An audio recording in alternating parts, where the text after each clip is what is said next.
Hi guys, magandang araw po sa inyong lahat. Ito naman pong kaibigan nyo si Jake. Sa video natin ngayon, pag-usapan po natin ang sabi ni Congressman Paulo Pulong Duterte na nasa mga botante na lang daw ang bahala kung bubutuhin siya sa darating na eleksyon kasi po may kaso po siyang assault na nag-complain po ang isang estudyante sa isang kaguluhan sa isang bar sa Davao. Before tayo guys magsimula, magpapasalamat muna po ako sa lahat ng mga viewers natin, subscribers, followers ng channel ko. Maraming salamat po sa inyong walang sawang panonood at suporta. Kung bago lang kayo sa channel ko at gusto nyo ang video natin, paki-like lang po, share, and huwag kalimutang mag-subscribe. Sa isang balita sa Inquirer.net, sinabi po ni incumbent Congressman Paulo Pulong Duterte nasa kamay ng mga botante na lang po ang kanyang kapalaran kung bubutuhin pa siyang congressman sa 1st District ng Davao.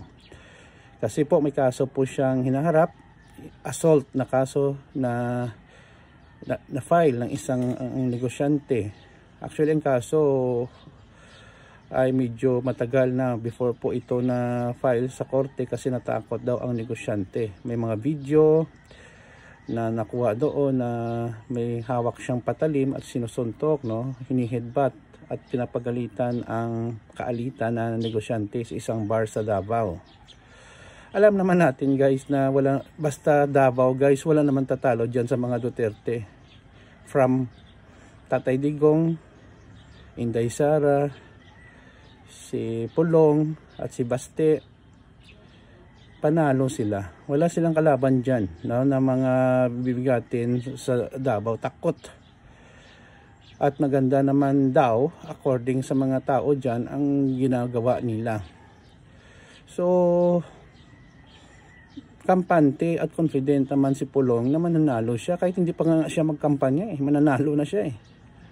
So, yun lang po ang kanyang sinabi. Maikli lang po. Pero alam naman natin, basta dyan sa Davao, walang kakontra-kontra. Kahit matulog pa si Pulong, mananalo na kahit hindi pa siya magboto, no? Mananalo talaga yan. Nagpapakita lang dito guys, no, na once ang isang lugar, ang isang pamilya ay kilala na at maimpluwensya, makapangyarihan, may hirap po silang kalabanin. Not unless ang isang kalaban nila sa politika ay mas malakas pa rin sa kanila in terms of connection, mas kilala, popular, at pinaka-importante sa lahat, may pera. So, ito rin ang nangyari sa isang lugar doon sa Pasig. Pagtakbo ni Mayor Vico Soto, ang kalaban niya dynasty na, mga Eusebio.